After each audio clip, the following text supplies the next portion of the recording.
Bueno, tal y como os anunciamos en la introducción de nuestro programa, hoy tenemos aquí con nosotros a un dirigente político de larga data, un hombre mil por mil en la política dominicana.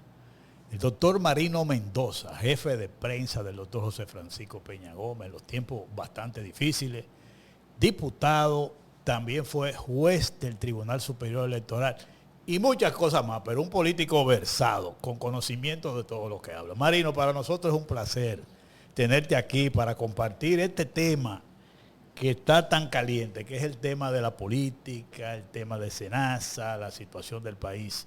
Y hemos querido que tú nos acompañes en este programa para que podamos analizar el tema de SENASA.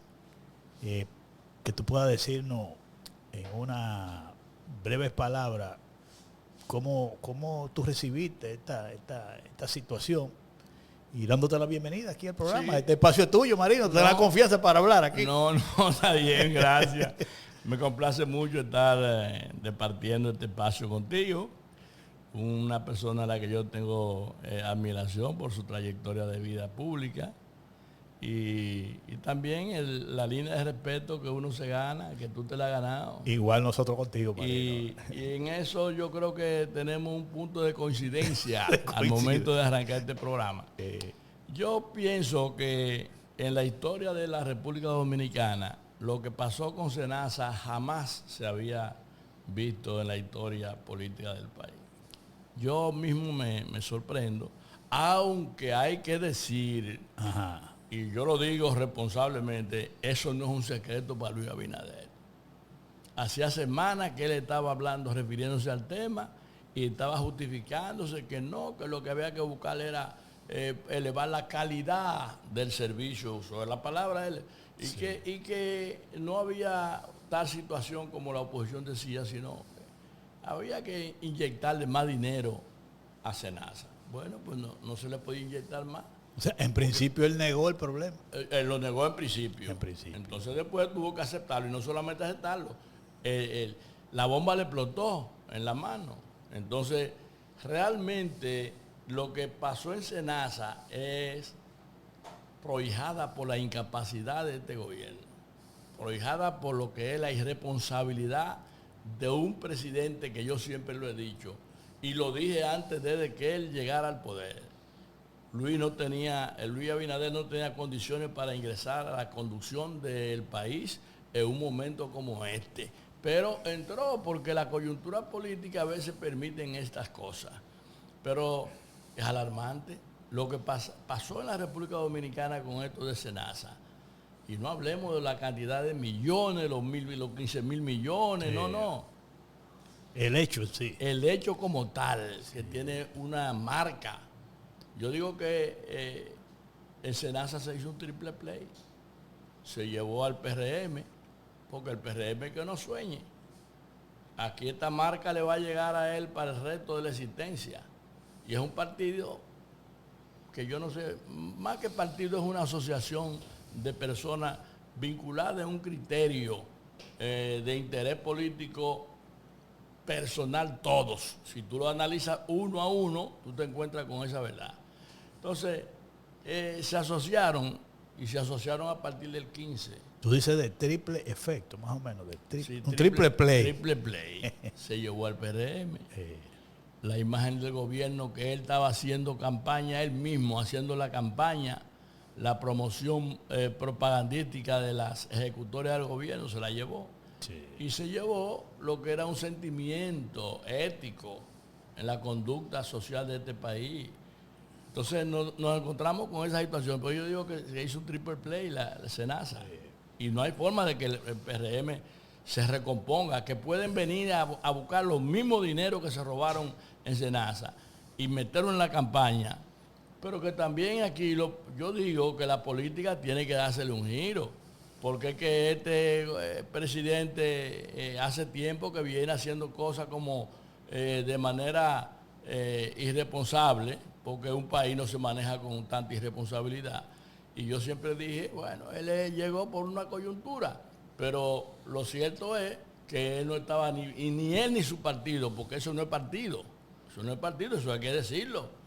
Entonces, es una asociación de personas con un propósito común, igualitario. ¿Tú compartes, Marino, el criterio de algunos, entre los que me encuentro yo, que decimos que esto sucedido con Senasa tiene lo que pudiéramos llamar o delitos o impacto o efecto en tres direcciones? Primero, el uso indebido de recursos públicos del pueblo es el primer impacto o delito. Ahí entró el delito. Segundo, atentar contra la salud y la vida del ciudadano, y sobre todo de los más pobres. Eso es jugar con la salud y la vida de los más pobres, claro, que también es un delito, porque ahí hubo muertos por el problema del Senasa. Y tercero, el impacto político, el uso de dinero de la salud del pueblo para una campaña electoral. Tres aspectos, los tres son delitos. Y ese último con una implicación de carácter electoral que yo no sé cómo la Junta va a reaccionar. A mí me gustaría que tú, fíjate que hemos analizado primero condenar el hecho de tú coger los fondos públicos que la población le pone en manos al Estado, cogerlo, vamos a decir, en gran parte para beneficio personal, una parte del dinero y otra parte para campaña. Y también atentar contra la salud y la vida de la gente, pero en la parte política, el uso de ese dinero de la salud del pueblo para campaña electoral, ¿cómo tú lo ves desde el punto de vista, como dirigente del PRD que tú eres y con un político de tanto tiempo? ¿Cómo tú ves eso, Marino? Porque a mí me llamó mucho la atención esa parte. Es un desastre y además un descaro y una marca que le genera eso a la política, al ejercicio de la política. Aquí la nobleza y la decencia en la política tiene un antes y un después a partir de ahora. Porque cuando tú analizas lo que ha ocurrido y lo que va a seguir, porque todavía hay muchas cosas por desenredar, esa madeja está muy envuelta todavía. Sí. Entonces, cuando se desenrede bien la madeja y veamos todo lo que hay, entonces nosotros vamos a tener una visión y un criterio más acabado del desastre que ha significado el tema de Senasa para la República Dominicana. Es que esto no es una cosa casual. Y este PRM hace tiempo que se viene ejercitando en la maledicencia, en el comportamiento irresponsable de involucrarse en cosas para beneficiar a su gente de manera descarada. Pero la magnitud de esto era tan grande que no pudieron callarla más y entonces le estalló. Pero no era porque no querían callarla. Y yo te voy a decir algo, esos 18 meses que le impusieron medidas de coerción, espéralo, que eso viene a revisión. Viene a revisión. Eso viene a revisión. Y cuando yo veo a un abogado que yo le tengo mucho aprecio en lo personal, ¿a quién? Como Balcácer. A Carlos Balcácer. Carlos Balcácer. Que le decíamos en mi barrio, que nosotros nos criamos por ahí juntos, Chenchito le decía. Sí. Bueno, Balcácer. Amigo mío. Me lamenté cuando lo vi. La referencia que hizo a la gente. Sí, sí. Eso fue terrible. Y entonces yo me trasladé a los años 1969 y 70, que ya yo estaba en el ejercicio del periodismo. Ajá. Sí, y yo me acuerdo, y lo voy a referir porque usted cuando habla tiene que pensar en todo lo que ha significado su pasado. Yo me acuerdo ver a la mamá de Balcácer manifestándose, reclamando por él. No, y él fue un hombre sí, de la línea dura. Sí, era de la línea dura. Yo lo conocí. Nosotros estábamos en la misma orientación política del momento. Yo recuerdo. Entonces, cuando él hace esa referencia, yo me traslado allá. A lo que él era. Ya a lo que era. Y yo dije, yo no puedo pensar increíble eso, que Balcácer está haciendo una referencia como esa. Usted puede ser abogado y todo lo que usted quiera. Yo he tenido casos. El mismo Balcácer manejó casos, por ejemplo, que yo manejaba. Yo me recuerdo de un caso, que él lo sabe. Entonces, realmente hay momentos en que usted tiene que hacer un alto. Y por eso yo creo que se le fue la voz a él. A mí me sorprendió esas declaraciones de él, porque sabiendo uno de dónde él viene. Sí, además no coalía con No, lo que no, es me sorprendió. el comportamiento social Sí, de él. su trayectoria no. No, jamás. Entonces, yo digo que el daño que está haciendo, que le ha hecho el PRM a este país, no es ahora. Ahora estamos en el ruido, en el bullicio de lo que significa la calamidad moral para el país de todo esto. Pero cuando tú analices esto, Pero mira, vienen Marino, otros hoyos. Marino, nosotros vamos a poner aquí en pantalla cuando el testigo José Ortiz, que le dicen el gordo, que es el testigo estrella de la Procuraduría, él revela ahí en su testimonio que a partir del 2023 se retomó el esquema de corrupción y que era ahí, a partir de ahí se usaba dinero efectivo en funda. Y dice él claramente que el director de esa institución de SENASA le especificaba que ese dinero era exclusivamente para la campaña electoral. Ahí está el testimonio, lo podemos ver en pantalla, subrayado en amarillo, donde está el testimonio de él, y en la primera parte dice que esos fondos eran para beneficio personal, según el director, y para uso político. Y después dice dinero en funda efectivo exclusivamente para la campaña electoral. Entonces, yo digo, ante este testimonio de ser cierto todo eso, y las implicaciones para el PRM, ¿quién recibió ese dinero? O sea, ¿llegará el Ministerio Público a investigar, a descubrir a quién le entregaban ese dinero de la campaña? ¿Qué tú crees? Quítale el dejo de duda. Porque ahí no hay forma de ellos esconder la verdad. Y yo creo que el Ministerio Público tiene un buen escenario para, no voy a decir casarse con la gloria, porque después que yo vi la sentencia del tribunal y la medida de coerción motivada, mal motivada. O sea, la decisión del juez. Por el juez. Sí. Yo digo, bueno, aquí ya uno no puede tener esperanza de nada. ¿Qué parte te llamó la atención? Entonces, cuando el juez dice que asumieron una actitud que traicionó la conciencia del presidente de la República. La confianza. La confianza, sí. La confianza del presidente. Eso está dentro de la motivación del juez para dictar las medidas. Sí, Oye, eso. Por eso es increíble. Entonces, eso es doblemente penoso. Primero porque un juez no está llamado a hacer motivaciones con juicio de valor sobre un tema del que está apoderado. Perfecto. Y él no tenía por qué hacerlo. Yo, que ejercí mucho la materia penal, mucho, porque soy de esa escuela, soy de formación penalista. Sí. Yo recuerdo que una vez un juez hizo unos comentarios y yo le anoté los comentarios que hizo y el día de la audiencia fui y los recusé en ese momento. Sí.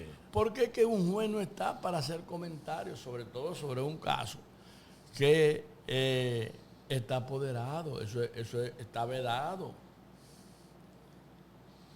Y esto me obliga a mí a reflexionar sobre un caso que pasó en Estados Unidos, de un crimen horrendo que aconteció. Creo que el presidente era Richard Nixon, que cuando el presidente se refirió al caso, fue un crimen. Sí.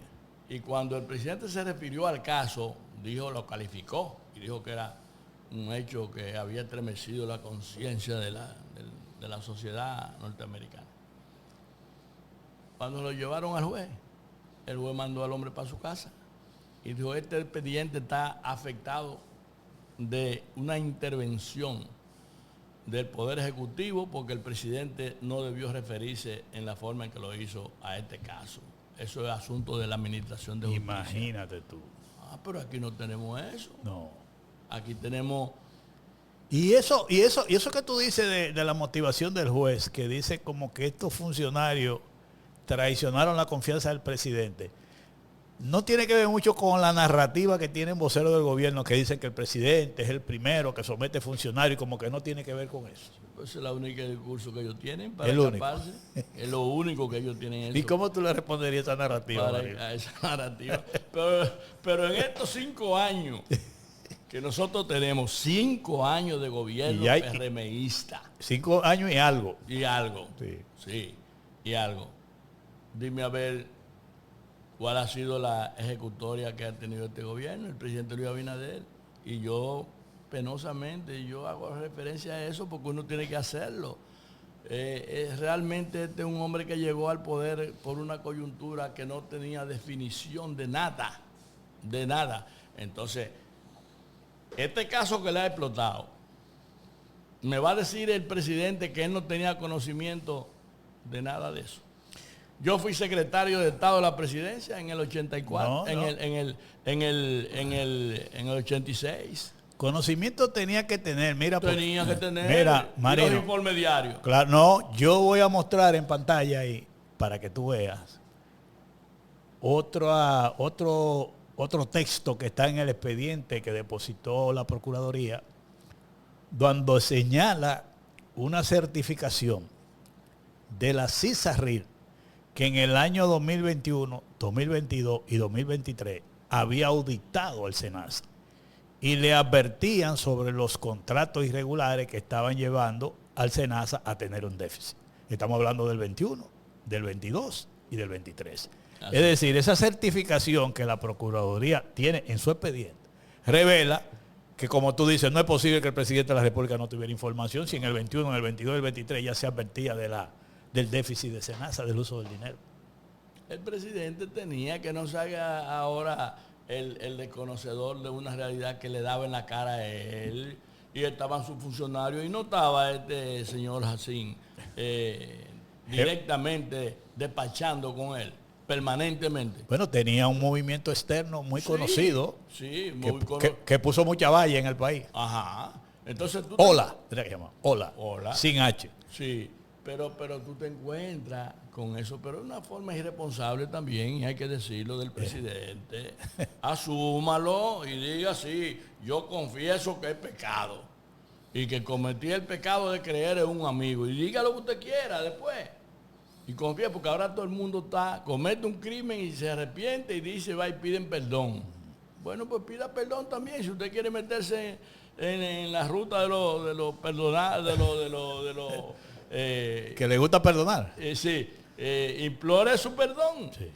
Y ya. Marino, ¿y la decisión del juez cuando decide que 7 vayan a los 18 meses de prisión y 3 a prisión domiciliaria a su casa? ¿Cómo tú ves esa decisión? Negociación. Es un acuerdo. Sí, un acuerdo. Pero la procuradora negó que había acuerdo. La procuradora puede negarlo y puede decir que no fue acuerdo, que no hubo acuerdo. Pero ¿y cómo lo justifican ante un abogado? Un abogado conocedor del tema, que no hubo acuerdo, cuando desde antes de eso, de antes de producirse la medida de coerción, ya se estaba hablando de los arreglos soterrados que se estaban dando. Y tú sabes por qué aquí quizás las cosas no llegaron a otro nivel. Ya. Porque hubo una reacción de la población. La presión social. La presión social. Y esa presión social que tenía en ascuas al gobierno, que eso hay que decirlo, y temeroso, porque yo no le creo a Luis Abinader las condiciones para resistir una reacción popular que él no tenía calculada porque no estaba en su agenda. Exacto. Ese es muy difícil. Entonces, Marino, estamos llegando a la parte final de esta entrevista. ¿Qué tú esperas? ¿Qué tú sugieres? ¿Qué tú planteas ante esta situación? Vamos a decirlo de manera clara, ya ante este escándalo al nivel que estamos. ¿Qué tú planteas? ¿Qué tú recomiendas que debe hacer? Vamos a decir, ¿qué llamado tú haces a las autoridades y diría yo a la población? La clase política tiene que coger esto como un punto de partida ahora y entender que no podemos seguir manejándonos con los criterios de esa política irresponsable. Tenemos que hacer una revisión.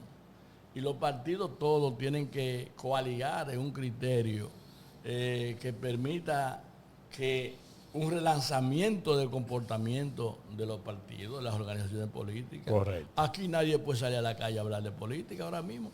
¿Tú has oído hablar al PRM, a algún dirigente del PRM, algo? No. Están todos mutis, pero absolutamente mutis, porque no tienen moral y ellos mismos se descalifican. Si yo soy presidente de la República y tengo la facultad, porque Luis Abinader cuando entró muy, muy solícito y dispuesto para quitar toda la gente que no estuvieran con él. Por eso se llevó 27 senadores, que yo encabezaba la lista. 27 embajadores. 22 embajadores y después votó 2 o 3, después tuvo que reponer, porque que la cosa, tú en política no puedes andar con un resentimiento y un odio permanente. Claro. Y él entró con odio y va a salir muy mal parado. Entonces, yo creo que el país tiene que coger esto como experiencia para asumir una posición de autocrítica y de comportamiento diferente a lo que hemos venido haciendo en el quehacer político del país. Este país no aguanta más sinvergüencería de partido y de los políticos, pero hay que decírselo claro para que la gente lo entienda. Aquí no podemos estar dándole vuelta y dándole apañamiento a cosas que que saltan a la vista. Entonces yo pienso, Héctor, y qué bueno, a mí me satisface enormemente esta intervención y esta participación, porque qué bueno que hay todavía gente como tú y como otros que están en los medios de comunicación que asumen responsabilidades de cara a los acontecimientos del país. Claro. Y no porque uno sea político, porque hay muchos políticos que tienen la lengua envuelta. Que no opinan de este tema. No opinan. Y entonces nosotros tenemos que coger esto como experiencia y entender, y no hubo un levantamiento en 2 países europeos y asiáticos solamente por la corrupción. Sí, así mismo. Nosotros tenemos un escenario que permite cualquier reacción de la población. Sí, sobre todo y elecciones próximamente. Así. Y entonces yo quiero ver cómo la Junta se va a hacer para manejar el tema del financiamiento. Porque ya aquí, en este país, el tema del financiamiento hay que revisarlo. A la luz de este caso mucho más. A la luz de este caso. Sí. Bueno, Marino, hemos llegado al final de esta entrevista. Yo te agradezco que tú hayas estado aquí con nosotros. Marino Mendoza, diputado, miembro, juez del Tribunal Superior Electoral, vicepresidente del PRD, periodista de larga data y un político que se ha mantenido en la raya, un hombre serio, honesto, que nadie le ha podido sacar ninguna vaina a ti en todo este tiempo. Y un hombre de mucha confianza, José Francisco Peña Gómez, que también yo le daba mucho seguimiento en esos trabajos y tuvimos mucha cercanía con Peña Gómez. Marino, te lo agradezco que haya estado aquí con nosotros. Gracias a ti. Y a tu disposición este espacio, Marino. Sí, gracias. Así que muchas gracias. Aquí estamos. Seguimos analizando.